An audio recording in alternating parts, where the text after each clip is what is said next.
Zoom आहे का बरोबर? हे दुरून आहे ना? असं असं ठीक आहे. आयोजन करण्यात आलेले आहे. बस एवढंच करू ना? हां बस ठेवली जाऊ. किती गेलं समजते ना, आपल्याला समजते sabja idea. Okay okay okay. एक 3 मध्ये सध्या तावा ते उद्या. हां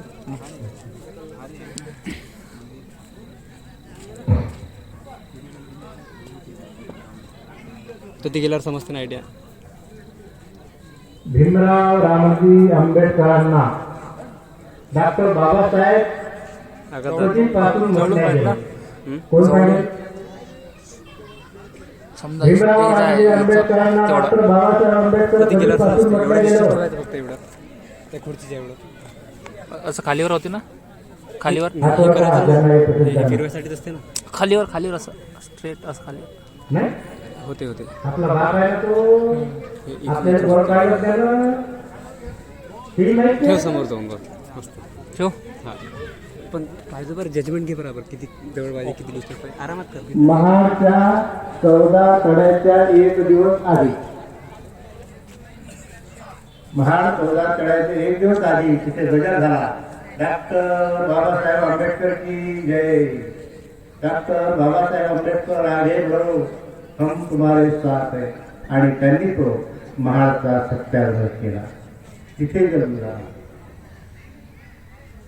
त्या डॉक्टर बाबासाहेब आंबेडकरांच्या संदर्भाने 14 तारीख फार महत्वपूर्ण आहे. 14 तारीख 14 एप्रिलला त्यांचा जन्म झाला. 14 ऑक्टोबरला त्यांनी आम्हाला दीक्षा दिली. ज्या ठिकाणी त्यांनी दीक्षा दिली तो परिसर 14 एकराचा आहे आणि त्या दीक्षाभूमीला 14 खिडक्या आहेत. आणि सर्वात महत्वाची गोष्ट म्हणजे डॉक्टर बाबासाहेब आंबेडकरांच्या नावावर 14 विद्यापीठ आहेत भारतामध्ये. 14 विद्यापीठ. आणि 14 ऑक्टोबर 1956 पासून आमच्या 14 बदल झाले. किती बदल झाले? 14. तर असा हा 14चा महिमा. तर सर्वात प्रथम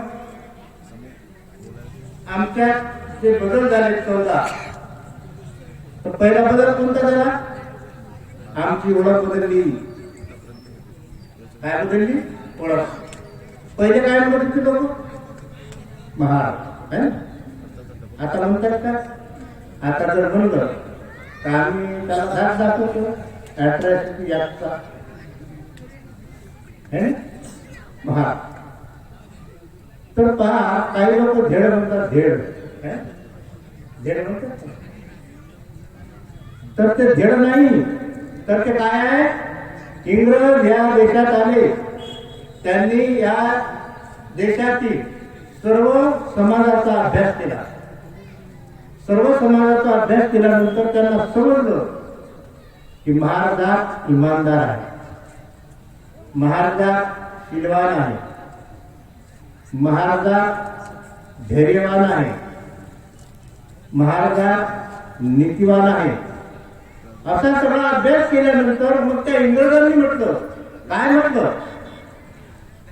Mahar is the head of the man in India. काय म्हटलं त्यांनी? Mahar is the head of man in India. असा आहे. म्हणजे सर्व माणसाच्या जातीतील, माणसाच्या समाजातील, माणसाच्या धर्मातील जर कोणी हेड असेल, मुख्य असेल, तर तो आहे महार. त्याला अशी पदवी दिलेली आहे. त्याचा इथं अपग्रेड झाला आणि त्याला झेड म्हणतात, काही काय म्हणतात. तर म्हणून डॉक्टर बाबासाहेब आंबेडकर म्हणाले होते की महार जातीत माझा जन्म झाला याचा मला अभिमान आहे. असं डॉक्टर बाबासाहेब आंबेडकरांनी म्हटलेलं आहे. म्हणजे काय झालं? आमची ओळख बदलली. आता काय झाली? आम्ही बौद्ध म्हणून ओळखला जातो. आता कोणी आम्हाला तिरस्कार्य भाषेत बोलत नाही. दुसरं आहे, आमच्या नावात बदल झाला. आमच्या नावात बदल झाला. पहिले आमचे नाव कसे होते? उकळल्या, फकुळल्या, सापुळल्या, तुकड्या, दगड्या, अशा. आजही आपल्या आजोबांची नावं तशी आहेत ना, कोतवाल बुकामध्ये आहेत तशी. त्याला हळनावाचा पता नाही आणि होते. आदरपूर्वक कोणाचंच नाव नाही, जी तो कोणाला लावलंच नाही. ते उकळल्या, सापुळल्या लिहायचं नाव. आता तशी नाव आहेत का? नाही. आता आदरपूर्वक नाव आहे. आता कशी नाव आहे? धम्मपाल, अमरदीप, संगरत्न, शुद्धपाल, रत्नदीप, विश्वदीप, अमरदीप आहे. असे नाव आहे. आदर. मुलींचे नाव कसे आहेत? मुलींचे नाव सुजाता, विशाखा, आम्रपाली, संगप्रिया, असे नाव आहे. पहिले नाव कसे होते बायचे? जानाबाई, पेशकाबाई, जसकामाय, अशी नाव होती ना. हे किती नाव घडत. म्हणजे काय झालं? आमच्या नावात बदल झाला. आमची नावं बदलली. त्याच्यानंतर आमच्या वस्त्यांची नावं बदलली. आम्ही ज्या वस्तीमध्ये राहतो त्या वस्त्यांची नावं बदलली. पहिले काय म्हणत लोक? मारवाडा तो तिकडे आहे, मारवाडा हा इकडे आहे, गावाच्या बाहेर आहे मारवाडा. आता तसं आहे का? नाही. पहिली ओळख आता राहिली नाही. आता काय झालं? नगर झालं. नगर, सिद्धार्थ नगर, गौतम नगर, पंचशील नगर, समता नगर, आदर्श नगर, अशी नगर झाली. म्हणजे आमच्या वस्त्यांची सुद्धा नावे बदलली. आमच्या घरांना सुद्धा नावं आली. घरांना पहिले आम्हाला घरच नव्हती. कशी तरी फुलाचे झोपडे आमचे होते. परंतु त्याच्या जागेवर आता घरं आली आणि त्या घराला सुद्धा नाव आलं तथागत अपार्टमेंट, रमाई निवास, असे नाव आले. कुठे राहतात होते? तर त्या ठिकाणी राहतात, त्या निवासात राहतात, त्या अपार्टमेंटमध्ये राहतात. रामदेवांनो सरळ बसा, पाठ मान सरळ रेषेत ठेवा. हालायचं नाही, डोलायचं नाही, इकडे तिकडे पाहायचं नाही.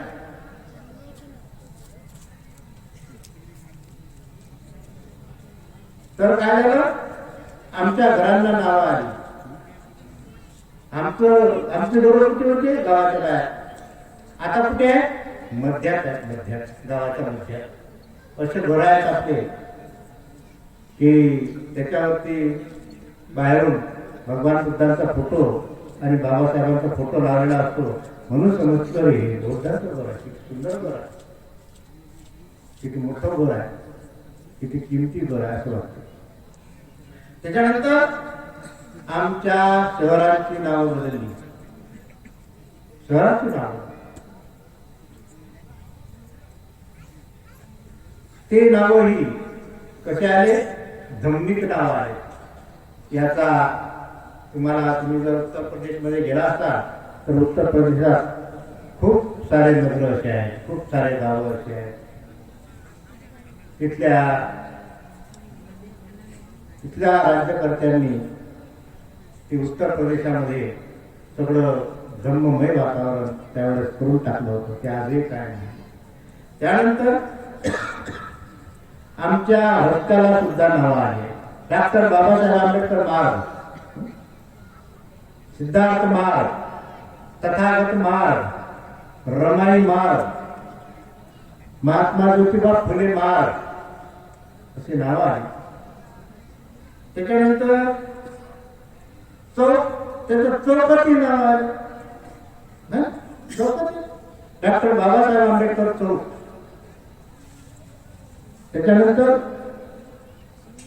त्याच्यानंतर चौकाला तथागत चौक. त्याच्यानंतर ते कोणते महाराज, शाहू महाराज, शाहू महाराज तो अशा प्रकारचे आमच्या चौकाला सुद्धा नावं आली. त्याच्यानंतर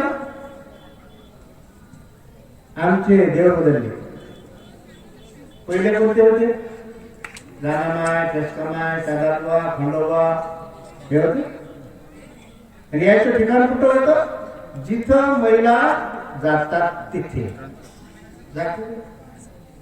तिथे होतं याचं ठिकाण, त्या देवाचं. आता काय झालं? आमचे देव बदलले. आम्हाला आता श्रद्धास्थान कोणतं? तथागत भगवान गौतम बुद्ध आणि डॉक्टर बाबासाहेब आंबेडकर हे आमचं सर्वश्रेष्ठ श्रद्धास्थान आहे. इथं आम्ही झुकतो, इथं आम्ही वागतो, इथं आम्ही नतमस्तक होतो. त्यानंतर आमचं राहणीमान बदललं. आमच्या पूर्वजांना कसं होतं? इथपर्यंत कसं तरी धोतर होतं, शर्ट होतं, टोपी होती, पायात चपला होत्या.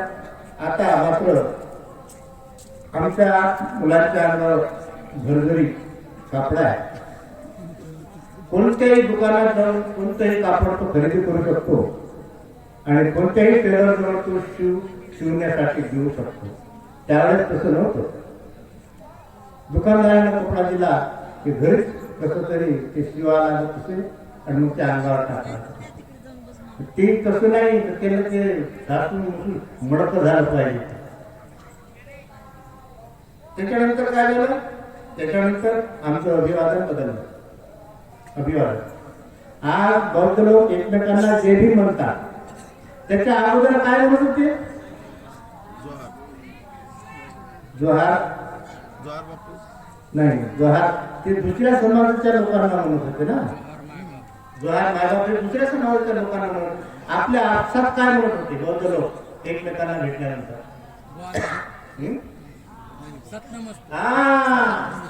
काय म्हणत होते?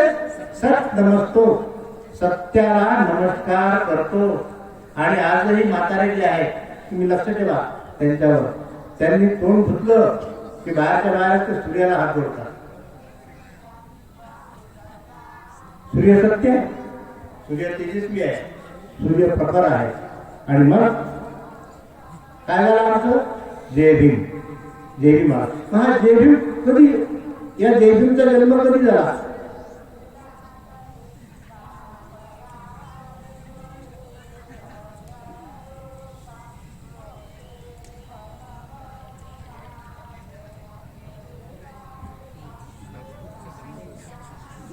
जय भीमचा जन्म कधी झाला? 3 डिसेंबर 1945 रोजी. कधी झाला? 3 डिसेंबर 1945 रोजी जय भीमचा जन्म झाला. 5,000 समता सैनिक दलाच्या जवानांनी डॉक्टर बाबासाहेब आंबेडकरांना नागपूरला सलामी दिली. आणि त्या सलामीत त्या सर्वांनी म्हणतात जय भीम. आणि मग डॉक्टर बाबासाहेब आंबेडकरांनी जय भीम म्हटलं त्यांना. आणि तेव्हापासून सर्व लोक जय भीम म्हणायला लागले. मग आता हा एकाएकी आला काय जय भीम? नाही. तर काय झाली घटना? घटना अशी झाली की बापू एल हरदास आणि त्यांचे मित्र या औरंगाबादच्या मिलिंद कॉलेजच्या व्हरांड्यात बसले होते. म्हणजे बा आपलं हे नमस्कार जे आहे, आपला नमस्कार हा, या नमस्कारामध्ये बाबासाहेबांचं नाव आलं पाहिजे. म्हणजे ते कसं काय? म्हणजे मी रस्त्याला गेलो, म्हणजे बरं तिकडून म्हणजे एक मुसलमान आला आणि एक पाठी बघून आला. बरं तो समोरचा मुसलमान पाठीमागच्या मुसलमानाला म्हणतो अस्सलाम अलैकुम. मग मी त्याला विचारलं, अरे मग हे काय? तो म्हणे त्याचा अर्थ असा होतो कि अल्लाह की ओर से तुम पर सलामती हो. आता यानं उत्तर काय दिलं? आलेकुम सलाम. हे यानं काय म्हटलं? यानं असं म्हटलं तुम पर भी अल्लाह की ओर से सलामती हो. अरे यांचा अल्लाह नमस्कार का? मग आपला अल्लाह कोण? आपला अल्लाह बाबासाहेब. बाबासाहेब नमस्कारात आला पाहिजे. मग सुरुवात केली त्यांनी.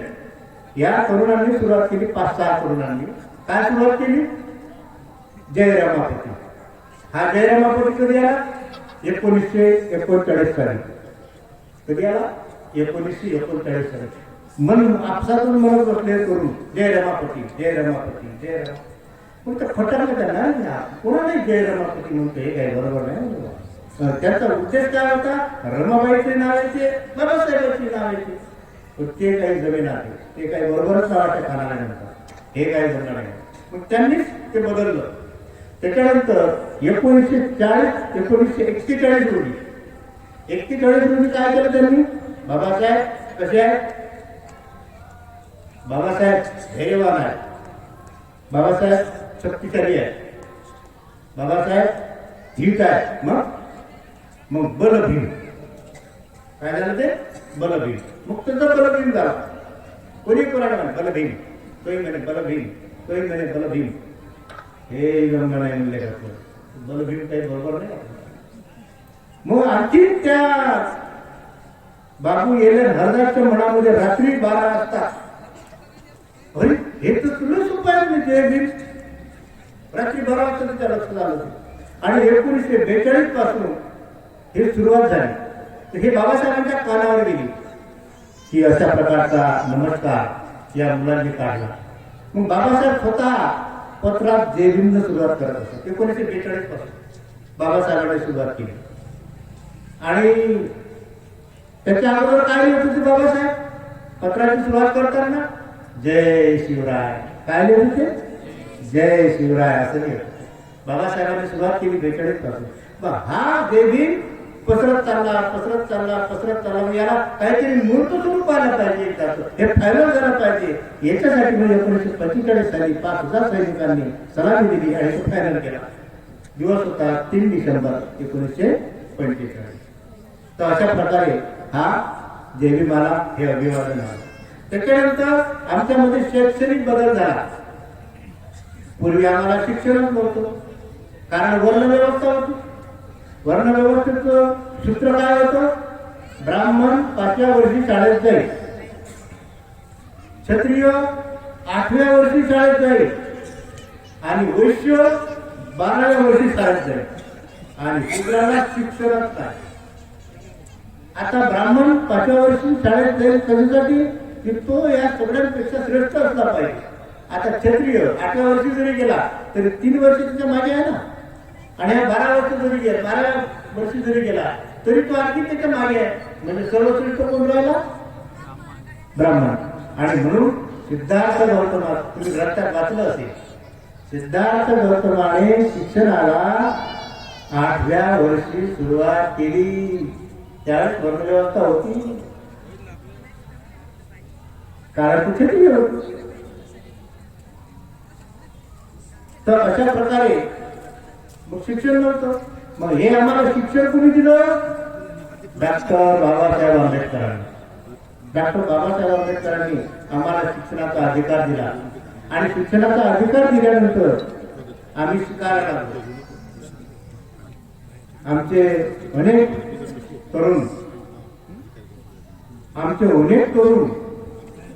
आमचे अनेक लोक प्रत्येक क्षेत्रात आहेत. असं कोणतंही क्षेत्र नाही की तिथे बौद्ध समाजाचा ऑफिसर नाही, बौद्ध समाजाचा अधिकारी नाही, असं कोणतंही क्षेत्र नाही. असं सगळे क्षेत्र यांनी कब्जात घेतले. पण एक वेळ अशी आली की महाराचा मुलगा म्हणजे बौद्धांचा मुलगा जसा मेरिट मध्ये आला मॅट्रिकच्या परीक्षेला, जसा मेरिट मध्ये आला तसा त्यांनी टीव्ही तुमच्या घरात घुसवला. तेव्हापासून टीव्ही आला. जसा टीव्ही आला तसा विद्यार्थी मागे गेला. फक्त बौद्ध समाजाच्या मुलीच पुढे आहे विद्यार्थी. आणि तरीही आवडला जात नाही, तरीही आवडला नाही बौद्धाला समाज. मग काय केलं त्यांनी? 8वी पर्यंत परीक्षा नाही, मॅट्रिक मध्ये कुणाला नापास करू नाही. 8वी पर्यंत परीक्षा आहे. मग तशीही पोरं परीक्षा असताना अभ्यास करत नव्हती. मग बापाने म्हटलं, आबाने म्हटलं, बाबू अभ्यास करणं परीक्षा नाही ना. आता 5वी ते झालं हा गोलगोटा मॅट्रिक मध्ये जातो. मॅट्रिक मध्ये कुणाला नापास होत नाही. 100% निकाल मॅट्रिकचा. हे कोणती परीक्षा? आमच्या वेळेस निकाल फार वेगळे होते. घरात परीक्षा होते. आणि मग मॅट्रिकचं झालं की मग 11वी त्याला ढकलून देतात. मग जाते तो 12वी गेला किंवा टाकला. काय होती चांगली लागते तिथे. मग तो नापास होते. नापास झाला की मग सुशिक्षित बेरोजगाराची फौज तयार होते. तो काहीच कामाचा नाही. कोण्या कामाचा आहे? तो फक्त मिलिटरीत भरती होण्याच्या, बाकी काहीच कामाचा नाही. असे रस्ते बंद केले. पण ज्यावेळेस ही यंत्रणा आली, 8वीपर्यंत परीक्षा नाही, त्याच्या विरोधात आमच्या तरुणांनी आवाज उठवला नाही. कोणाला काही घेणं नव्हतं. कारण सगळ्यांकडून मोबाईल आहे. आमचा तरुण कुठे लागला? मोबाईल, क्रिकेट, टीव्ही आणि दारू, बस. इतका पुरता राहिला. याच्या पुढे गेलाच नाही. मग त्याच्यामुळे काय झालं? तो विहारातही गेला नाही आणि शाळेतही गेला नाही. मग अशा प्रकारे आमच्या समाजाचं नुकसान केलं त्यांनी. का? तर हा समाज ऐकत नाही. हा समाज खूप ब्रिलियंट आहे. हा समाज खूप हुशार आहे. आम्हाला पूर्वीच राज्य आणायचं असं त्यांचं म्हणणं आहे. आणि तशी परिस्थिती निर्माण होत आहे. आरक्षण बंद केलं. UPSC UPSC सारख्या ठिकाणी ते डायरेक्ट लोक घेतात, परीक्षा न घेता. आमचा विद्यार्थी किती अभ्यास करतो, रात्रभर अभ्यास करतो, त्याचं काय करत नाही. तर अशा प्रकारे आमचा शैक्षणिक बदल झाला. पण आमचा समाज, आमचा तरुण भानावर बसल्यामुळे त्याच्याच हाताने त्याचं नुकसान करून. त्याच्यानंतर राजकारणात आमचं कुणी नव्हतं. राजकारणात कुणीच नव्हतं. आमचा राजकारणात शिरकाव झाला डॉक्टर बाबासाहेब आंबेडकरांच्या फेडरेशनने. एकदा किती आमदार आणले होते निवडून? 12 आमदार निवडून. तेव्हापासून आमच्या फेडरेशनची भरभराट झाली. त्याच्यानंतर ते बदलत गेलं आणि शेवटी डॉक्टर बाबासाहेब आंबेडकरांनी रिपब्लिकन पक्षाची संकल्पना केली. डॉक्टर बाबासाहेब आंबेडकर हयात असताना तो पक्ष निर्माण झाला नाही. तर त्याच्यानंतर या पक्षाची स्थापना करण्यात आली. बाबासाहेबांचा पक्ष आहे रिपब्लिकन. पण त्या रिपब्लिकन पार्टीचे तुकडे कशामुळे? मी मोठा 108 तुकडे झाले रिपब्लिकन पार्टीची. 108. कोण म्हणजे सगळेच म्हणतात राष्ट्रीय अध्यक्ष. माग 5 लोक नाही. राष्ट्रीय अध्यक्ष. 108 तुकडे झाले. आम्हाला प्रश्न पडला की कोणत्या गटात जावं. आणि हे तुकडे कोण केले? काँग्रेस व्यवस्थित केले त्यांनी ते तुकडे. कारण त्यांना माहित आहे हा समाज जर एका ठिकाणी आला तर आपली काही गरज नाही. म्हणून त्यांनी फोडले, सगळे वेगवेगळे केले. आता किती आपले तरुण किती म्हणतात ना, एका ठिकाणी आपल्या काय म्हणते निड्या पाखरांनो फिर परतून या. किती बोंबलतात लोक. येतात का एका ठिकाणी? ते वापरतात. मी मोठा मी माऊली झाला काय कशाच काय नाही. त्याच्यामुळे राजकारणात आमचा शिरकाव झाला. पण त्यातही त्यांनी अपयश आणलं. त्याच्यामुळे इथे आमचं आज तरी काही खरं नाही. कारण डॉक्टर बाबासाहेब आंबेडकरांच्या पावलावर पाऊल ठेवून चालणारा नेता कोणत्याच आरशात दिसत नाही. कोणताही आरसा पाहत नाही. कोणताही आरसा घ्या, त्यांच्या पावलावर पाऊल टाकून राजकारण करणारा नेता आज नाही. आम्हाला पर्याय नाही. त्याच्यानंतर आमचं साहित्य बदललं. पूर्वी ब्राह्मण जे होते हे स्वतः राजा त्याला विधान झालं त्याची प्रथा तेच वाचतो आम्ही. आता तसं नाही. आता जिवंत साहित्य आलं, आता कोणताच साहित्य आलं, आपल्याच लोकांनी निर्माण केलं आणि ओरिजिनल साहित्य आलं. तर आमचं साहित्य सुद्धा बदललं. त्याच्यानंतर आमचे सण बदलले. बौद्धांचे सण किती? फक्त 6. कोणते कोणते? प्रत्येक पौर्णिमा, प्रत्येक शुक्ल अष्टमी, प्रत्येक अमावस्येचा अर्धा दिवस, प्रत्येक कृष्ण अष्टमी, 14 एप्रिल आणि धम्मचक्र प्रवर्तन दिन झाले संपले बौद्धांचे सण. नागपंचमी पासून नाग दिवाळीपर्यंत येणारे हे सण बौद्धांचे नाही. डॉक्टर बाबासाहेब आंबेडकर म्हणतात 22 प्रतिज्ञामध्ये काय म्हणतात की मी बौद्ध धर्माच्या दिवसभर कोणतेही कार्य करणार नाही.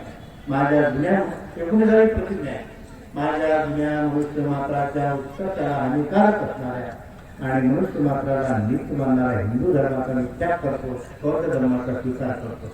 मग हिंदू धर्माचा त्याग करतो, त्यांच्या सणाचा त्याग करतो, त्यांच्या चालीरीतीचा त्याग करतो, त्यांच्या परंपरेचा त्याग करतो, सगळंच त्याग. म्हणून बौद्धांचे फक्त 6 सण आहेत, बाकी कोणताही सण नाही. आणि हे जे सण आहे कोणता? ब्राह्मणांचा कोणता सण आहे? रक्षाबंधन. ब्राह्मणांचा रक्षाबंधन. क्षत्रियांचा दसरा, क्षत्रियांचा दसरा. वैश्यांची दिवाळी आणि महाराची होळी. गटारात जोडते, काही गटारात पाणी फेकते, त्याच्या अंगावर झालं. हे याचे सण. असे हे चातुर्वर्णाच्या काळातले सण आहे. परंतु रक्षाबंधन हा बौद्धांचा सण नाही. रक्षाबंधन बौद्धांचा सण. आता साधी गोष्ट आहे पहा की बहीण भावाला राखी बांधते. ते कशासाठी? की भाऊ तिचं रक्षण करतो. असा करता येईल की भाऊ रक्षण करतो. आता तुम्हाला मी एक गोष्ट सांगतो की वरुड मध्ये जतवण बुद्ध घ्या, पोस्ट कुरडी, गाव कुरडी, पोस्ट सुरडी, तालुका वरुड, जिल्हा अमरावती. तिथे माझा वर्षावास सुरू होता, ग्रंथवाचन सुरू होतं. आणि मी सांगत होतो की आता अगोदरच मी सांगत असतो की बाबा आता हा बौद्धांचा सण येईल, रक्षाबंधन हा बौद्धांचा सण नाही बरं. मी सांगत 15 दिवस. मग काय झालं? त्या दिवशी दुसऱ्या दिवशी करत ती बाई काय म्हणते आपल्या नवऱ्याला, मी जर काय कशाला जाते म्हणे, भाऊ एकच आहे ना, त्याला राखी कोण बाजार बोलतीची काय सांगून राहिले तू ऐकून काहीच नाही ना. याच वर्षी जातो मी, आता पुढच्या वर्षी बस. मग जातच काय नाही ना. ते भरतीची काय सांगून राहिले तू चांगलं सांगून राहिले. रक्षाबंधन बौद्धाचा सण नाही जातो. हे काही ऐकते ना. मग काय केलं तुझं? त्या दिवशी जाऊ आजीला असं वाटलं आपल्याला बाहेर जवळ आहे, पटकन जातो, राखी बांधतो, घरी येतो. आता काय म्हणतात त्याला? इग्न काय नक्की त्याला 17 तशा मुली प्रमाणात काय झालं? ती गेली, तिला राखी तर बांधली, पण त्यावेळेस प्रायव्हेट वाहन नव्हते, एसटीच्या भरोशावर आला होता. एसटी काही आली नाही. हिला झाला उशीर झाला.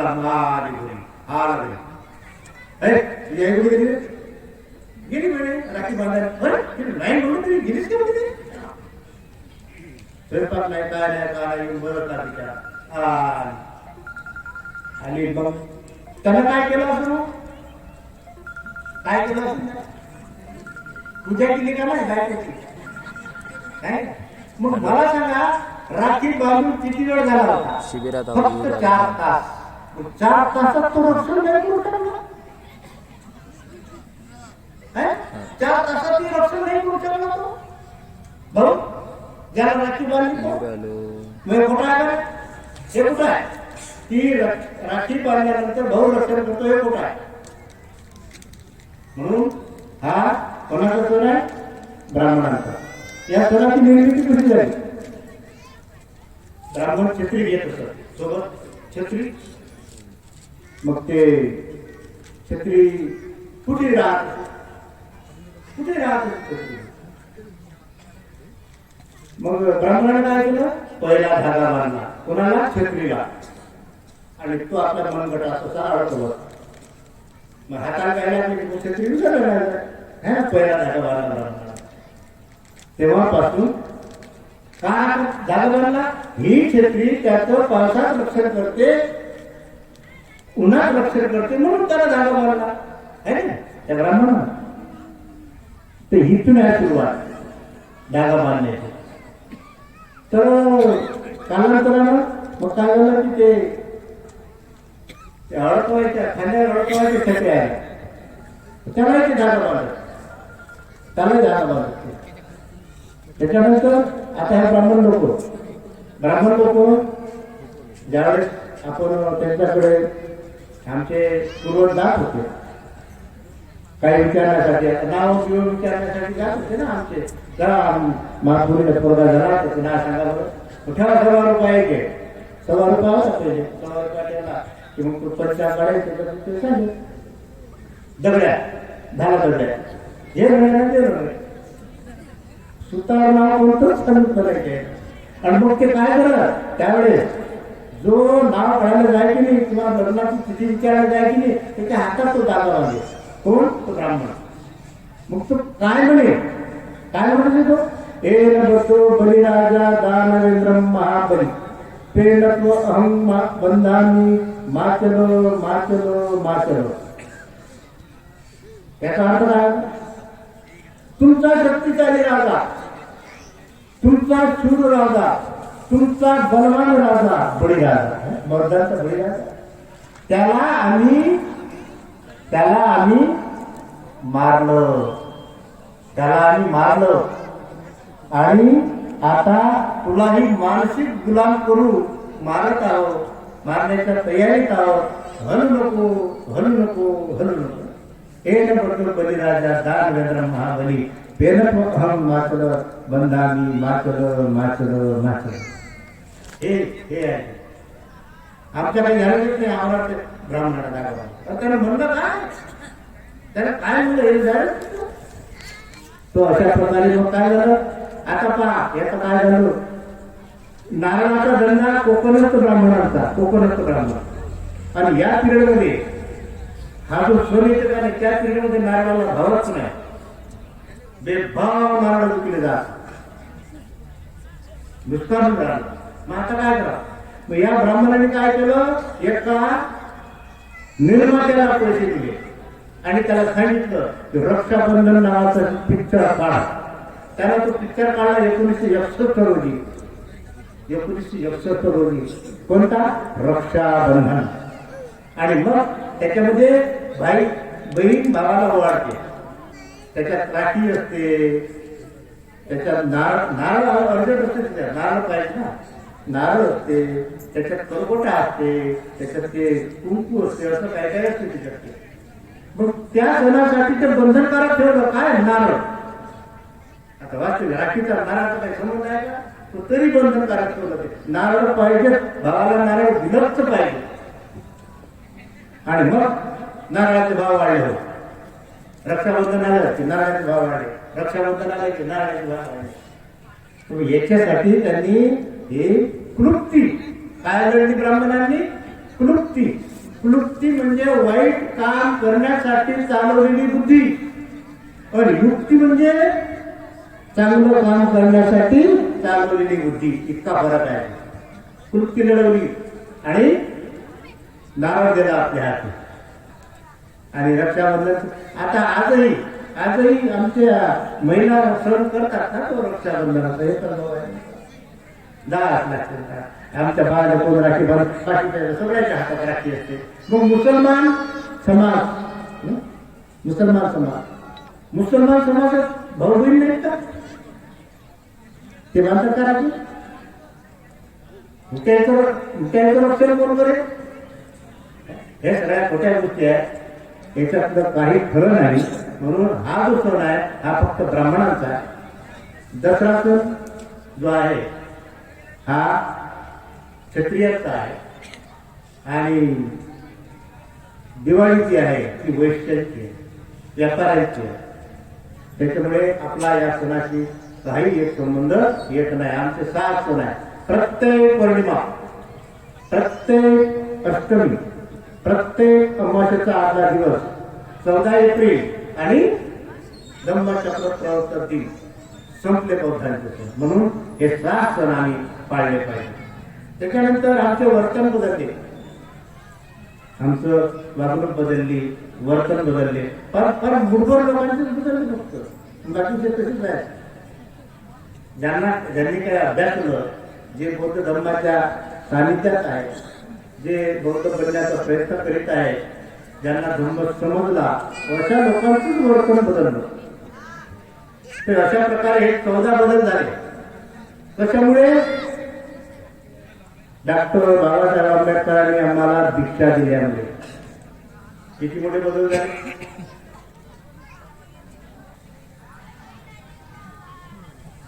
मी फेकूनच सांगितलं काही,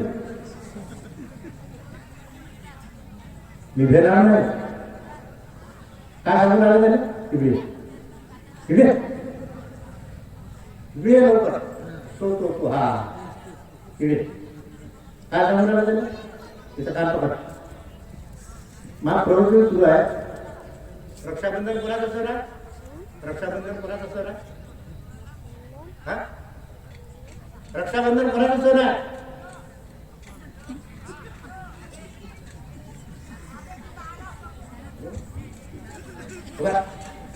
काय पकड. त्या प्रकारे आमचा सण म्हणजे आम्ही सगळं त्यागलेलं आहे. पुन्हा आम्ही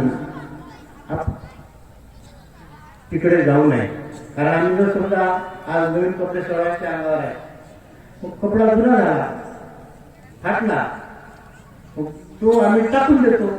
पण नवीन कपडे शिवतो, मग तो जुना कपडा आम्ही कधी वापरतो काय? नाही. वापरतो काय? नाही. म्हणून तसा आम्ही टाकून दिलेला आहे. आम्ही त्याला वापरत नाही. या संदर्भाने तुम्हाला एक गोष्ट सांगतो. एका गावामध्ये एक 12वी झालेली मुलगी होती, फार सुंदर. 12वी शिक्षण झालं, खूप सुंदर, कामात कर्तव्यदक्ष, आदरयुक्त, शीलवान, नीतिवान, खूप सुंदर मुलगी. तिथं कोणही नाव काढत असे त्या गावामध्ये. आणि मग मुलगी उपवर झाली की बापाला झोप लागत नाही. मुलीचं लग्न करावं लागतं, मुलीचं लग्न करावं लागतं. मग त्यांनी पाहिलं, संबंध पाहिला आणि संबंध घडून आणला आणि लग्न झालं. लग्न झालं ती सासरी गेली. सासरी गेल्यानंतर नवलाईचे 9 दिवस, काही दिवस आनंदात गेले. मग तिला सासूरवास सुरू झाला. वेळेवर जेवण नाही, कपडे नाही, काम काम काम, काही झालं की मारणं. म्हणजे एक प्रकारचं गुलाम, त्या घरामध्ये एक गुलाम आणला अशा प्रकारचं तिला वागत होतं. मग ती आली माया नवऱ्याला घेऊन. मायची नजर खाते. हो माय म्हणे घरी तू नाही म्हणे, घरी कामाला आहे, शेतीला आहे, म्हणलं काम करायला लागते. तुझ्या हातात ती बागडा नाही, घड्या किंवा घड्याची काय नाही ना म्हणे, सगळं आहे माझं. जे आता काही काय म्हणे हे सांगत नाही. ज्या मुली पहिल्यांदा आणि यांना माहीत असते की आता याच्यातले तरी आपलं बरं होईल, चांगलं होईल, असं सांगत नाही की. मग दुसऱ्यांदा तसंच. मग हिला असं वाटलं नाही आता तरी बरं होईल. पुन्हा ती जाते सासरी, पुन्हा तसंच. मग तिसऱ्यांदा येते. तिसऱ्यांदा आल्यानंतर ती आपल्या आईच्या गळ्यात पडते आणि रडते. काय म्हणते ते? माय आता मी मरीन पण त्याच्या घरी जात नाही, लय त्रास आहे. जेवण नाही, खावण नाही, कपडे नाही. आपण काय म्हणजे पहिले सांगलं असतं माय तर काहीतरी मार्ग काढला असता. ठीक आहे, काय हरकत नाही. आपल्या गावात म्हणजे चांगला पुढारी आहे, चांगला माणूस आहे, समाजसेवक आहे, खूप चांगला आहे. आपण त्याच्याकडे जाऊ म्हणे. मग ह्या दोन्ही मायलेकी त्या माणसाकडे जातात आणि त्याला सांगतात. तर त्या माऊलीची कथा ऐकून, तिचा सासरवत ऐकून, तिचा त्रास ऐकून त्याच्या डोळ्यात अक्षरशः पाणी येते. म्हणे मी तू इतकं सुटलं सगळं म्हणून काय तू नाही नाही नाही, आता पुन्हा त्या घरी जाऊ नको म्हणे. आता एकच का की आता तुझी तिथून सोडचिठ्ठी मी करतो आणि माझी भरपूर ओळख आहे, तर मी दुसऱ्या चांगल्या घरी तुला देतो. तो जसं बोलला तसंच त्याने केलं. तिने सोडचिठ्ठी घेतली आणि खरंच त्याला चांगला संबंध आणला आणि त्या घरात ती गेली. आता ही पहिली 12वी शिकलेली होती, आदरयुक्त होती. कसं वागावं, कसं बोलावं, आदर कसा करावा, घरात कामं कशी करावी हे सगळं येणं माहीत होतं. त्याच्यामुळे काय झालं, किती घरात त्या घरात प्रिय झाली आणि फार चांगली सून मिळाली, फार चांगली सून मिळाली असं लोक म्हणायला लागले. म्हणजे कसं आहे की तिच्यामध्ये जे सुप्त गुण होते त्याला त्या घरात वाव मिळाला, पुढे या नवीन घरात. मी एक दिवस काय झालं, सासरा म्हणे आज मला शेतात जायचं आहे म्हणे, नांगर सांगितला. तो नांगर मी हजर असलो तर तो बरोबर करण म्हणे नांगर. सासू म्हणे हा हे बरोबर आहे म्हणे. आणि मग म्हणे मी येतो ना, नागराच्या पाठीमागं ते काय काळापणे असतात जेवढ्या होती तेवढ्या येतो म्हणे मी. बर मग सासरा सासू गावरा नवरा माझ्या भावाचं सर्टिफिकेट काढायचं आणि मी तालुक्याला जातो. मग हे बरोबर तालुक्याला आणि मग कोण उरलं घरी सुनबाई आणि बाजार हा त्याचा. आज बाजार नाही केला हप्तावर काय नाही. मग आता कसं करा बाजारात, कसं करा. हो सुनबाई सुटली आहे, पाठवून द्या ना सुनबाईला, सासराने पाठवून द्या. आणि सुनबाई बाजार गेली. सुनबाई जमला का, हो बोलते जमला का, आता पैसा नाही ना बाजार.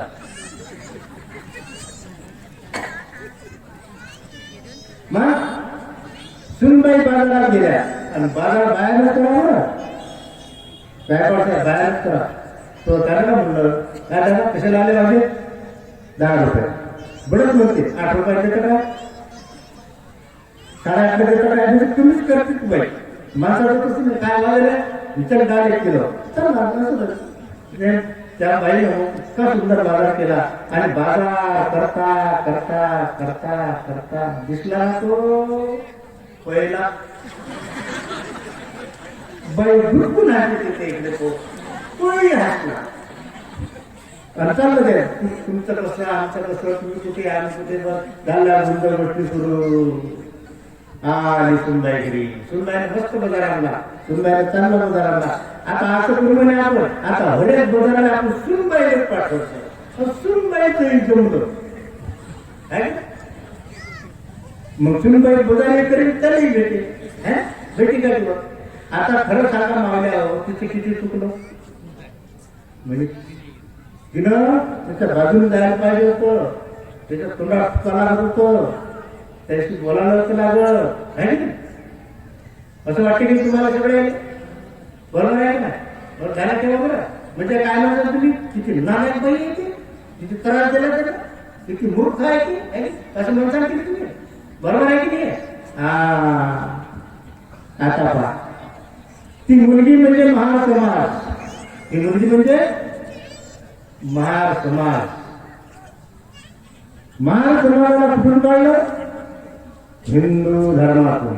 कुठून काढलं, हिंदू धर्मातून. कुठे गेलं, बुद्ध धर्म, या जगातील सर्वात श्रेष्ठ धर्म, सर्वात पवित्र धर्म, तात्काळ फळ देणारा धर्म, त्या धर्मात दिलं.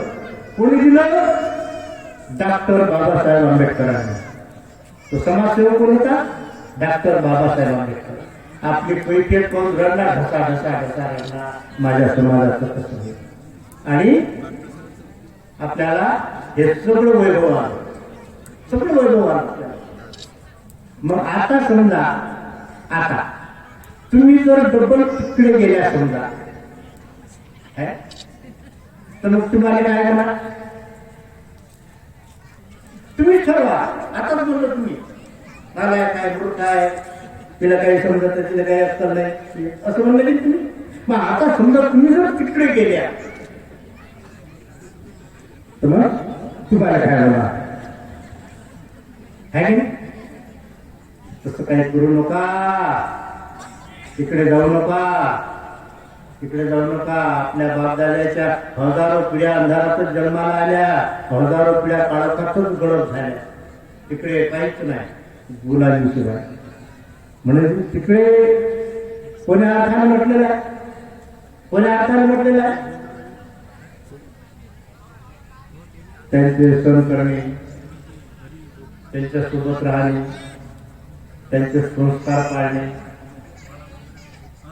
त्यांच्यासारखं आमच्या घरातही गणपती बसवणे, आमच्या घरातही घट बसवणे, घट बसवणे, असे काही प्रकार आम्ही करायला नाही पाहिजे. म्हणजे काय होईल? तसं त्या मुलीसारखं होईल, आहे ना? म्हणून तशा प्रकारचं आपण काही करू नये. आणि आता संस्काराच्या संदर्भानं एक गोष्ट सांगतो आणि माझं प्रवचन थांबवतो. संस्कार म्हणजे या चित्तावर, या मनावर, या अंतःकरणावर झालेले चांगले वाईट परिणाम म्हणजे संस्कार. मग एखाद्याच्या चित्तावर, एखाद्याच्या मनावर जर चांगले परिणाम झाले तर तो चांगला मुलगा, तो आदर्श मुलगा. आणि ज्याच्या मनावर वाईट परिणाम झाले तो कसा वाया गेला, ते बरोबर वाया गेले, दोस्त मित्राच्या नावानं वाया गेले. कारण त्याची चित्तावर वाईट संस्कार झाले. म्हणजे संस्कार हे चांगले आणि वाईट. तर सांगण्याचं तात्पर्य आहे की एका गावामध्ये तहसील कार्यालय होत होते. तहसील कार्यालय, त्या तहसील कार्यालयासमोर वामन धोंडीबा सोनवणे, वय वर्ष 75, कांताबाई वामन सोनवणे, वय वर्ष 70, यांनी उपोषण मांडलं. उपोषण, आता उपोषण मांडलं आपल्या मागण्या काय आहे ते लिहायला लागते आणि मग ती उपोषण मांडायला लागते. यांनी उपोषण मांडलं कुठं? शिरसगाव काटा, तालुका शिरोळ. सत्य घटना आहे. आणि मग त्याच्यावर त्यांनी मागण्या लिहिल्या. लोक जा ते मागण्या वाचत आणि चालले जा. पोलीस येत मागण्या वाचत चालले जा. पत्रकार येत मागण्या वाचत चालले जा. मग असं काय लिहिलं होतं त्या बोर्डावर? त्या बोर्डावरती लिहिलेलं होतं, आमचे पोरं आम्हाला पोसत नाहीत, आम्हाला न्याय द्यावा. असं होतं त्या बोर्डावर. आता हे लोक काय म्हणत, वापसी आपल्याला काही नाही. तर 1 दिवस झाला, 2 दिवस झाले, 3 दिवस झाले, 4 दिवस झाले, आम्हाला थकला. धोडीबा बिमार पडला. तहसील कार्यालयाच्या समोर ते उपोषण मांडलं होतं. तहसीलदार म्हणे समजा तुम्ही जास्त काय झालं तर माझ्यावर. मग त्यानं एसडीओला सांगितलं, एसडीओ साहेब उपोषण मांडलं. आपल्याला काय त्यांनी ते पाहत नसते. नाही म्हणे ते माझ्या कार्यालयासमोर आहे म्हणजे हो आहे, काहीतरी केलं पाहिजे. मग त्यांनी कलेक्टरला सांगितलं. कलेक्टर त्यांचा आक्षेप होता. नाही म्हणे तहसीलच्या समोर आहे म्हणे. हा, मग त्याने डीएसपीला बोलावलं आणि त्याला सांगितलं की याच्यात काय मार्ग काढतो बाबा. मग तो डीएसपी गेला त्या मंडपाच्या ठिकाणी गेला. त्यांना उठवलं. झोपलेलं होते म्हातारे. काय झालं बाबाजी? काय नाही म्हणे, पोरं पोसत नाही, आम्ही रक्ताचं पाणी केलं म्हणे, हाडाचे काळं केले म्हणे, असं सगळं आमचंच कमावलेलं आहे म्हणे. घर शेती, पण त्या घरात आम्हालाच म्हणे वेळेवर जेवण नाही. म्हणून आदर सत्कार काहीच नाही. कसेही बोलतात म्हणे. लेकरं कामाला जातात आणि सुना कसेही बोलतात म्हणे. हा, हे पहा म्हणजे तू मायबाप आहे, जसं तुमचं संगोपन लहानपणी केलं तसं तुम्ही करायला पाहिजे. होणं म्हणजे बरोबर आहे ना. काय ठरलं होतं बरं तुमचं?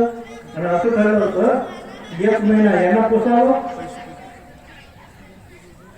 1 महिना याला पोसावं.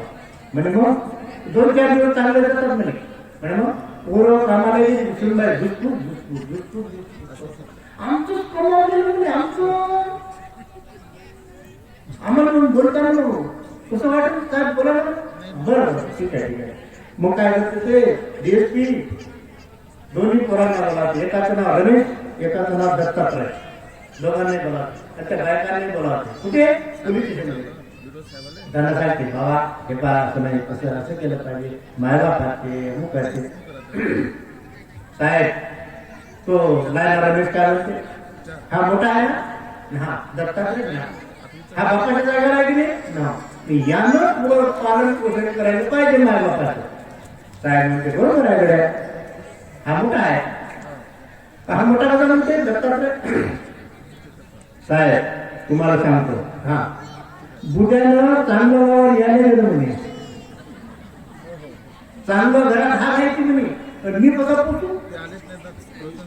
अरे नाही रे बाप, माय बापाची अशी हव्याला ना करू नका, असं नका तसं नाही. पण ते काय ऐकायला तयार नाही दोघे भाऊ. मग काय केलं DSPनं, हे दोघं भाऊ एका घरात कोंडले आणि 2 जमदार बोलावले लठ्ठेत. म्हणजे यायला रातभर सुटा. पण 2 पोलीसवाल्या बोलावले, त्याने 2 बाहेर इकडे घेतलं.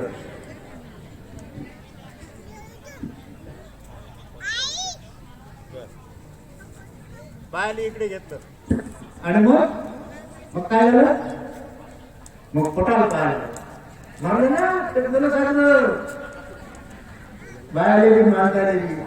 मग बाबाकडे आलं तिथे, मा बाप आहे तो म्हणजे माय आहे, तो म्हणजे मी पोचतो, तो म्हणजे मी पोचतो. हा आई व माय व बापाने असंच करत.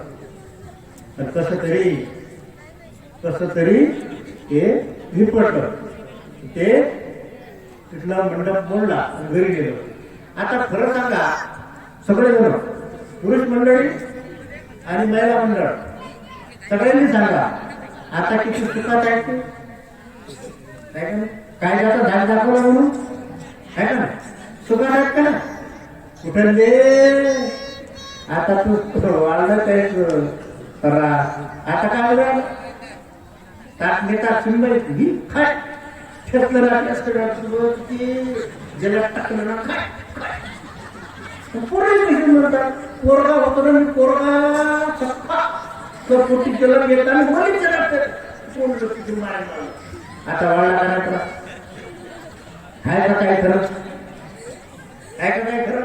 त्रास वाढला द्यायचा. मग तिथे गेला सम्राटचा प्रतिनिधी. तो म्हणे तुम्ही बौद्ध समाजाच्या म्हणे, हो तुम्ही तुमच्या मुलांवर संस्कार नाही टाकले. हो ना म्हणे पत्रकार साहेब, ते झालं ना.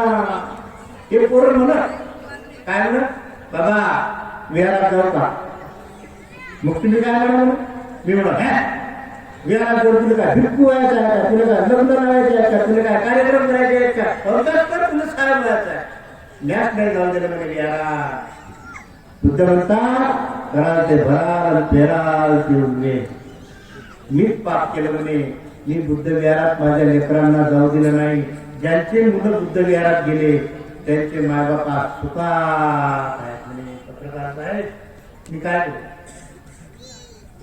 म्हणून बुद्ध विहार म्हणजे दगड विटा माती सिमेंट परवा पाणी यांनी बांधलेली वास्तू नाही. बुद्ध विहार म्हणजे आमचं सर्वश्रेष्ठ श्रद्धास्थान. बुद्ध विहार म्हणजे माणूस घडवण्याचा कारखाना. बुद्ध विहार म्हणजे माणसाशी माणूस जोडणारं नळचुंबक. बुद्ध विहार म्हणजे आमच्या गावची छोटीशी संसद. बुद्ध विहार म्हणजे आमच्या गावचं विद्यापीठ. बुद्ध विहार म्हणजे आमचा मानसिक बौद्धिक विकास साधणारं केंद्र. वास्तविक बुद्ध विहार असते. म्हणून आम्ही आमच्या लेकरांना बुद्ध विहारात घेऊन गेलं पाहिजे, त्याला तिथं बसवलं पाहिजे, त्याला शिकवलं पाहिजे. हे बुद्ध आहे, हे बाबासाहेब आहे, हे भक्तीजी आहे. आणि तिथं तुम्ही समजा त्याला भले त्याला नजर समजत तरी त्याच्या कानावर येते. ठीक आहे, लहानपणी तुम्ही नाही केला, वेळेवरती गर्भसंस्कार, आता तरी मिळणार, आता तरी मिळणार. आणि म्हणून आपण त्या वामन धोंडीपासारखं पाप कर्म करू नका. आपल्या हातानं त्यांनी पाप कर्म केलं आणि काय झालं, त्याचं नुकसान झालं. म्हणून डॉक्टर बाबासाहेब आंबेडकरांनी आम्हाला 14 ऑक्टोबर 1956 साली दीक्षा दिली आणि आम्हाला माणूस बनवलं. आणि डॉक्टर बाबासाहेब आंबेडकरांनी आमच्यासाठी भाषण केलं, शेवटचं भाषण. शेवटचं कुठे केलं? सारनाथला. कधी केलं? 24 नोव्हेंबर 1956 साली अखेरचं भाषण. त्याच्यानंतर आमच्या बापाचं आमच्याशी बोलणं झालं नाही. निसर्गानं आमच्या बापाला आमच्यापासून हिरावून घेतलं. आम्हाला बरंच काही आमच्या बापाला विचारायचं होतं आणि त्यांनाही आम्हाला बरंच काही सांगायचं होतं, पण निसर्गाला ते मान्य नव्हतं. किती भाषण केलं बाबासाहेबांनी. त्यांचं महाप्रयाण होण्याच्या अगोदर 11 दिवस आले. काय शब्द वापरला मी? महाप्रयाण. काय शब्द वापरला? महाप्रयाण. डॉक्टर बाबासाहेब आंबेडकरांचं महापरिनिर्वाण झालं नाही.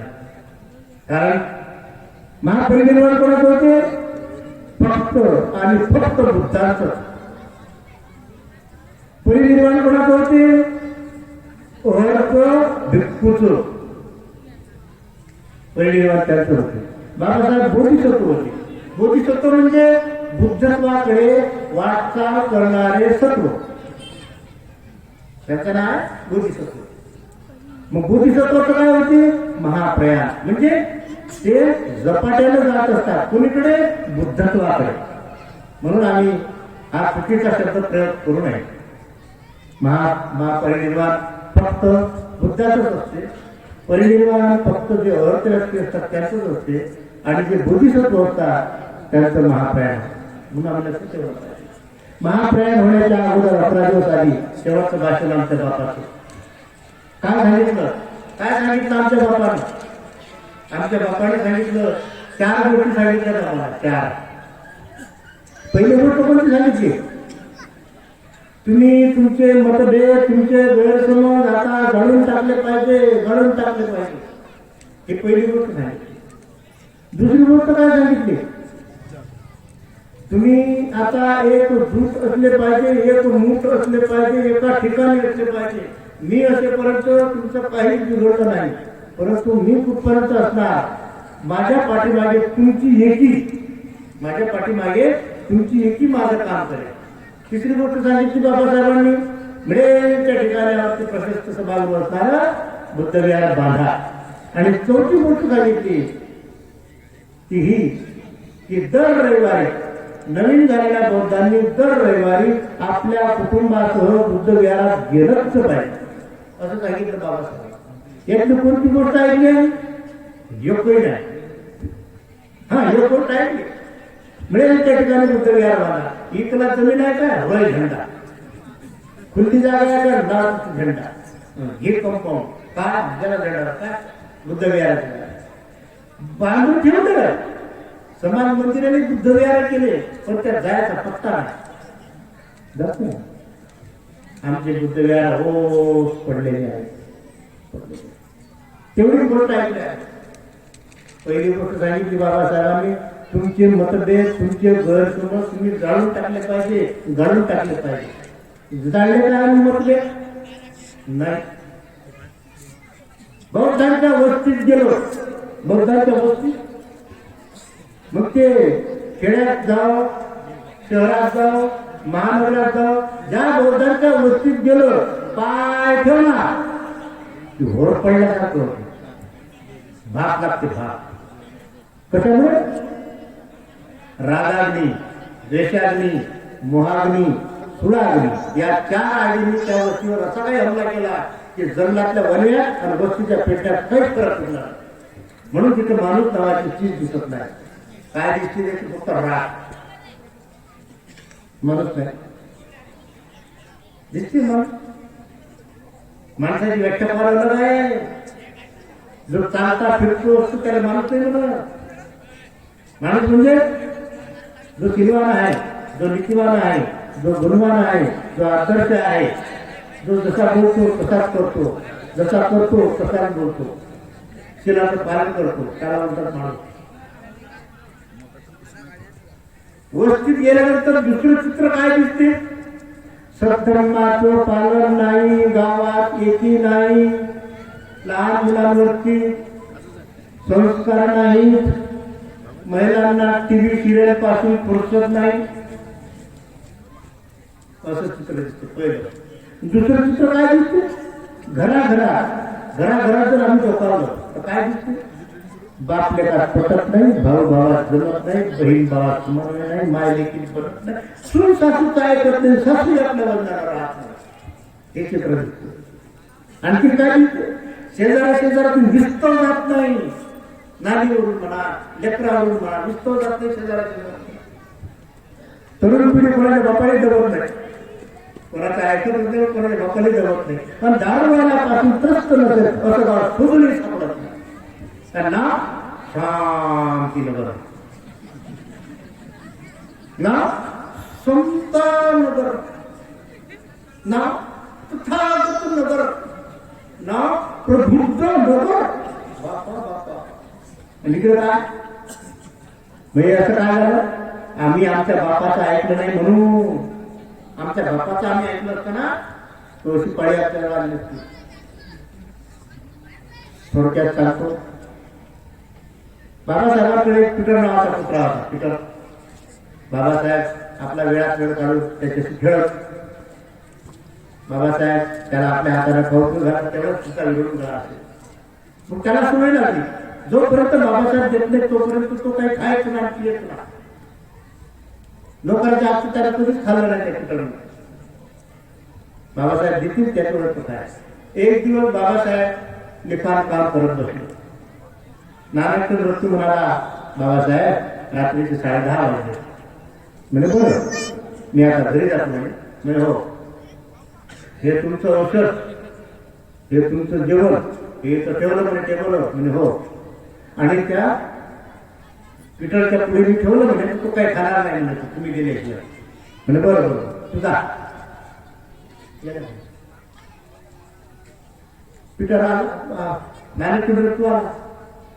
बाबासाहेब तू अजून घरी गेला? हो बाबासाहेब, मी घरी गेलो, मी जेवलो, मी झोपलो, सकाळी उठलो, आंघोळ केली, चहा घेताना चालू. बरं बाप, मग इतका वेळ मी लिहतच होतो ना. इतकं बाबासाहेबांनी लिखाण केलं, वाचन केलं. कोणासाठी केलं? त्यांना नोकरी लागावी म्हणून. त्यांना तर 12 डिग्री भेटली त्यावेळेसचा गृहमंत्री त्यांच्याकडे गेला, मिस्टर आंबेडकर आपण आता या भारतातील सर्वात विद्वान आहात. म्हणजे बरं मग तुमच्यासाठी एकच जागा आहे, ती म्हणजे सर्वोच्च न्यायालयाचे न्यायाधीश.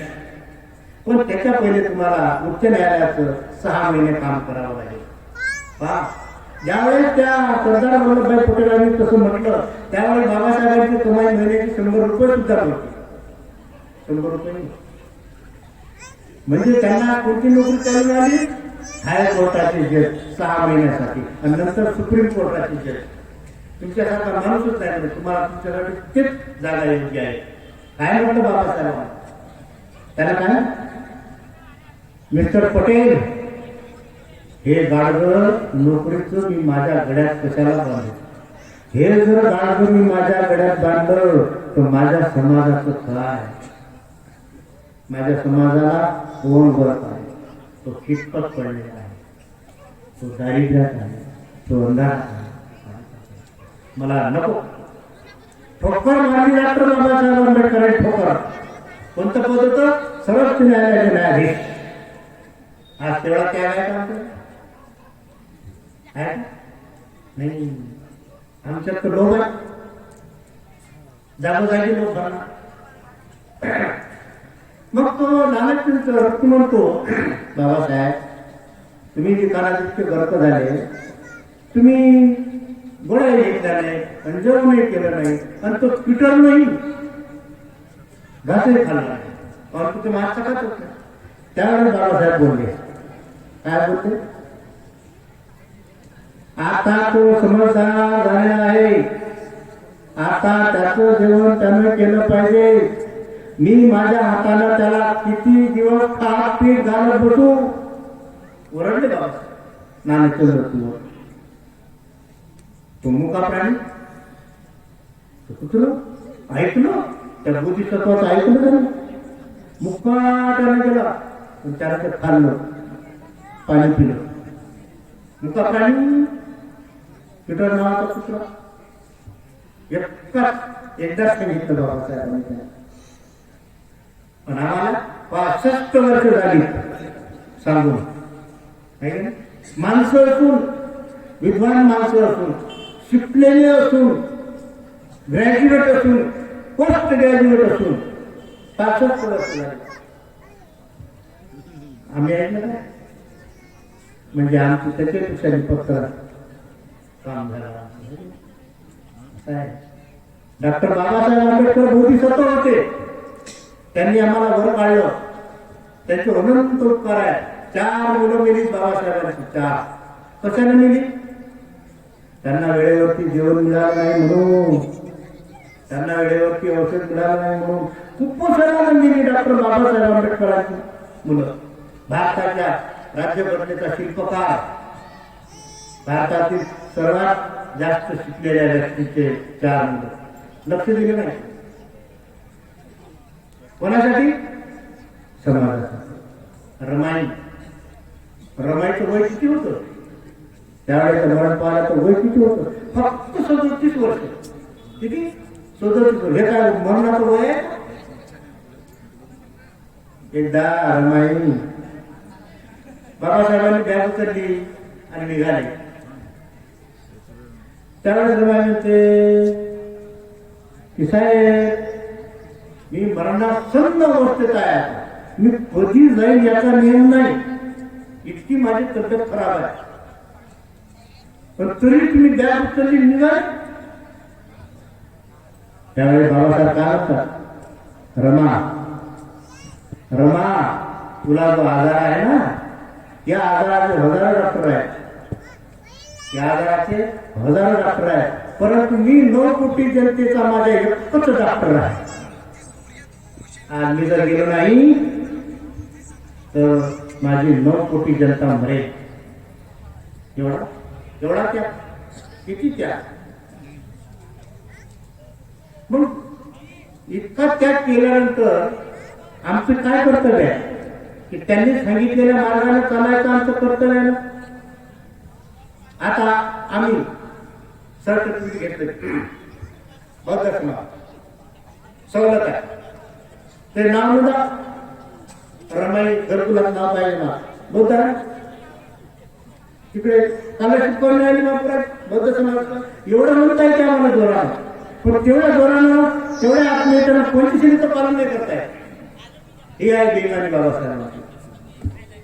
डॉक्टर बाबासाहेब आंबेडकर बोधिसत्व होते, त्या बाबासाहेबांचं ज्यांनी ऐकलं, ऐकून कसं केलं, कल्याण त्यातच झालं, मंगल त्यातच झालं, रक्षण त्यातच झालं. तर ज्यांना ऐकलं नाही तो कुठचाच राहिला नाही, याला इतिहास सांगते. म्हणून आम्ही भानाला पाहिजे त्या बाबासाहेबांचे अनंत उपकार आहेत आमच्यावर, आणि म्हणून आम्ही डॉक्टर बाबासाहेब आंबेडकरांनी दाखवलेल्या मार्गाने चाललं पाहिजे.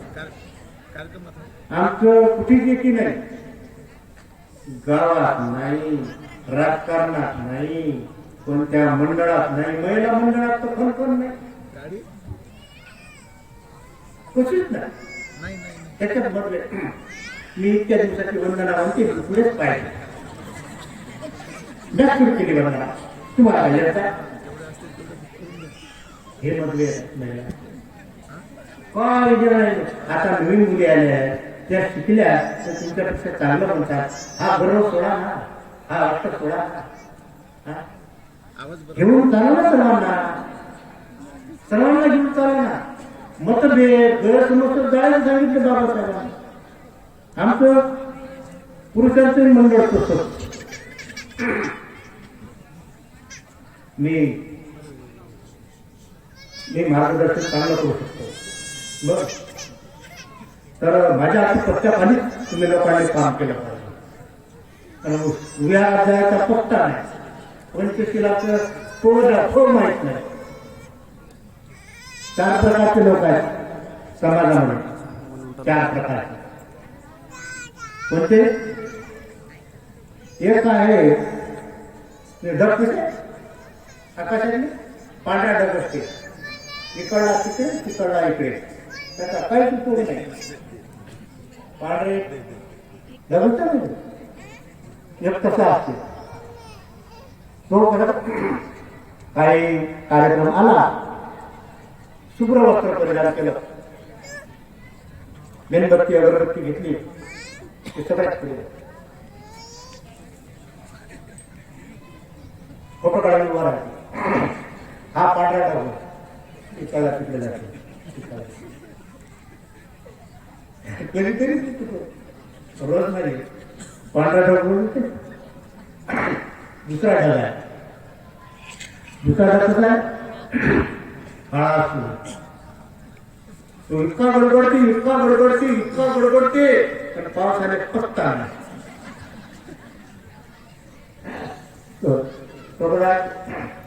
हे सगळं माझ्यामध्ये झालं, हे सगळं मी केलं, हे सगळं मला माहित आहे, हे सगळं माझं. म्हणजे मी नुसता गडबड गडबड गडबड गडबड गडबड त्या ढगाचा. तिसरा ढग आहे, तो गरजतही नाही पण फिरतही नाही, पण बरोबरी पाऊस पाडतो. आपण का अवकाळी पाणी आहे, अवकाळी पाणी आलं, काही पत्ताच नाही लागला ना, काही पत्ताच नाही लागला. आणि काही ढग असे असतात की ते सांगतात, संकेत देतात की आता मी पाऊस पाडत आहे. हे संकेत देते. असे 4 प्रकारचे लोक सुद्धा आहेत. म्हणजे आता याच्यातलं कोण कसं आहे. आणि एक प्रकार आहे फक्त माझं कल्याण झालं पाहिजे, माझं बरं झालं पाहिजे, मी माझं कुटुंब आणि माझं घर, दुसऱ्याला काही त्याला घेणं नाही. पण दुसऱ्या काय असते, आपलं नाही, लोकांचं बरं झालं पाहिजे, त्याचं कल्याण झालं पाहिजे, त्याचं भलं झालं पाहिजे, त्याचं मंगल झालं पाहिजे. तिसरा कसा असते, मा बरं नाही तर तूही बरं नाही.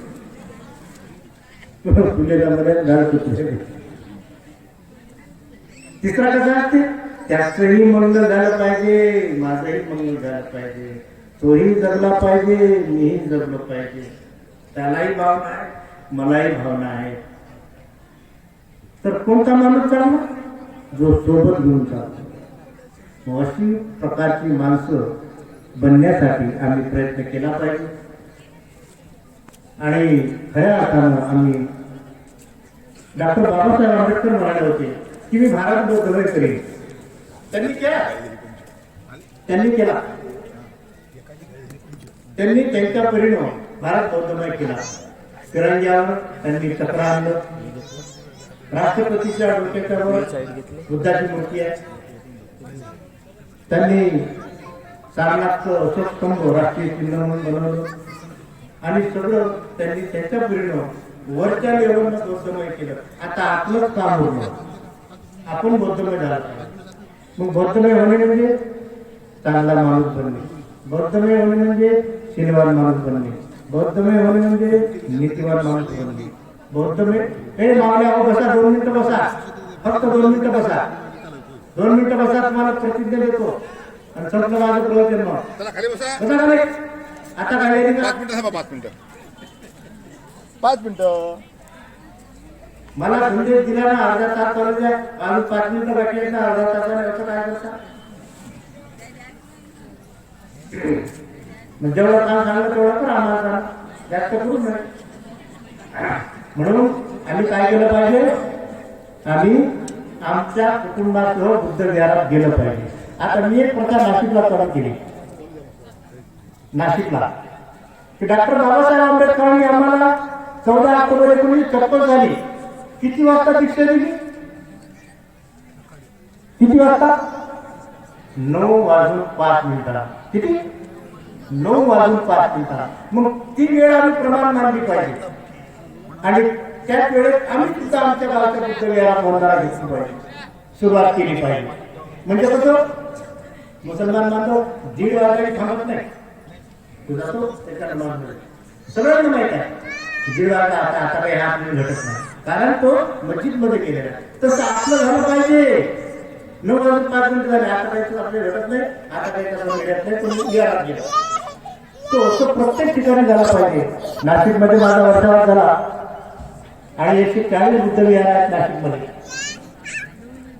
मी लेणीवरून सुरुवात केली, बुद्ध लेणीवरून, आणि बुद्ध लेणीवरती दर रविवारी 9:05 सगळे लोक येतात आणि त्या तिथे सुरुवात करतात. अशीच प्रथा इतरही बुद्ध विहारात सुरू आहे आणि एक वेळ प्रमाण मानली पाहिजे. ते आमच्या बापाची वेळ आहे ना, त्याला काहीतरी इतिहास असेल ना, इतिहास असेल ना त्याला काहीतरी.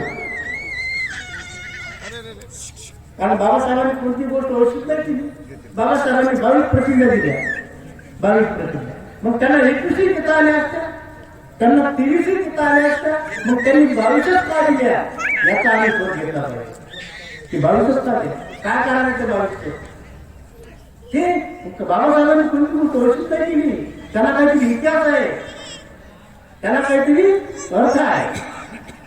आणि मग आम्ही सुद्धा आमच्या बुद्ध विहारात आम्ही 9:05 सुरुवात केली पाहिजे. अर्ध्या तासाला आमचं काही बिघडत नाही.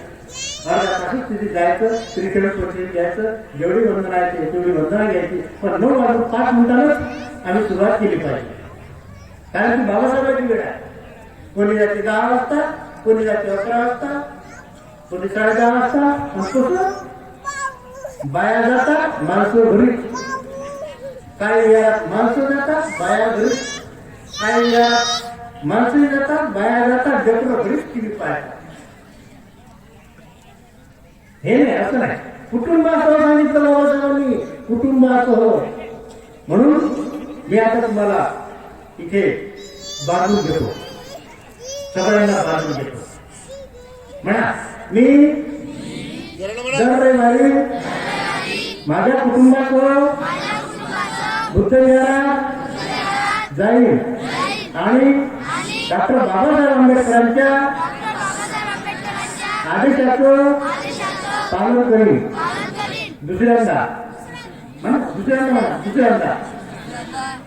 दुसऱ्यांदा मी दर रविवारी माझ्या बुद्ध विहारात दर रविवारी जाईल, कुटुंबासह जाईल आणि डॉक्टर बाबासाहेब आंबेडकरांच्या आदेशाचं पालन करीन. बौद्ध धर्मामध्ये एक गोष्ट आहे, 3 वेळा म्हटली की ती पक्की होती. काय होती? पक्की. पण समजा तुम्ही म्हणलं तिसऱ्यांदा आता, तर समजा म्हणलं गेले नाही, पण जर काही कमी जास्त झालं तर मला काय. म्हणून ज्याने जायचं नाही त्यानं आपलं तोंड पण ठेवा, म्हणून नका. आणि ज्याने जायचं आहे त्यांनी म्हणा तिसऱ्यांदा. आवाज कमी झाला नाही, कमी झाला. तिसऱ्यांदा मी दर रविवारी माझ्या कुटुंबासह बुद्ध विहारात जाईल आणि डॉक्टर बाबासाहेब आंबेडकरांच्या आदेशाचं पालन करीन. हे सर्व जनात जाहीर असेल, हे सर्व जनात जाहीर असेल, हे सर्व जनात जाहीर असेल. समोर कबूल केलं बापा जाहीर नका, नाही गेलं तर मला काय आलं नका. एवढं त्या प्रसंगी सांगून मी इथं थांबतो. सर्वांचं मंगळ हो, सर्वांचं कल्याण हो, सर्वांना हिताचा सुखाचा भाग. उठायचं नाही कोणी हा सवियोगेतु सबरोगस्तु माते भवतंतराय सुखी दीर्घाय कुरु भवतु सर्वमंगलकर्तु सर्वदेवता सर्वबुद्धानु सर्वधम्मानु सर्वसंगानुभावेन सदा सुखी भवन्तु ते इति सर्वपठितं तुल्यं किप्पमेव समिध्यतु सर्वे भवन्तु दिस्य सर्वपाचर्योपनरसुरेता आयुरारोग्य संपत्ति सर्व संपत्ति एवं ततो निपाण संपत्ति विनाते समी साधु साधु साधु